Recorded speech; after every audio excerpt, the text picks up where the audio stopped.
ในពេលដែលនិយាយដល់ mechanical keyboard មនុស្សជាច្រើនប្រហែលជាគិតថាវាប្លែកនិងសប្បាយក្នុងការប្រើប្រាស់ប៉ុន្តែសម្រាប់អ្នកខ្លះទៀតពួកគេអាចនឹងយល់ថាសំឡេងវាខ្លាំងពេកឬរំខានដល់អ្នកជុំវិញខ្លួននេះគឺជាដំណោះស្រាយសម្រាប់អ្នកទាំងអស់គ្នាហើយនេះគឺជាមូលហេតុ3យ៉ាងដែលអ្នកទាំងអស់គ្នាគួរពិចារណាប្រើប្រាស់ silent switch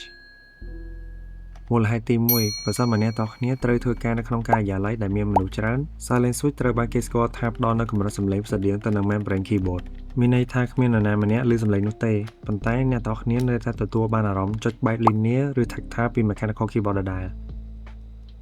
មូលហេតុទី2ដែលគួរពិចារណាគឺប្រសិនបើអ្នកទាំងអស់គ្នាចូលចិត្តធ្វើការឬលេងហ្គេមនៅពេលយប់ជ្រៅវាបង្កើនភាពងាយស្រួលដល់សមាជិកគ្រួសារនិងអ្នកដទៃហើយជួយកាត់បន្ថយសំឡេងរំខានផងដែរហើយវាក៏ជួយឲ្យអ្នកទាំងអស់គ្នាផ្ដោតអារម្មណ៍បានល្អជាងមុនមិនថាលេងហ្គេមឬធ្វើការព្រោះគ្មានសំឡេងរំខានពី keyboard របស់ខ្លួនឯង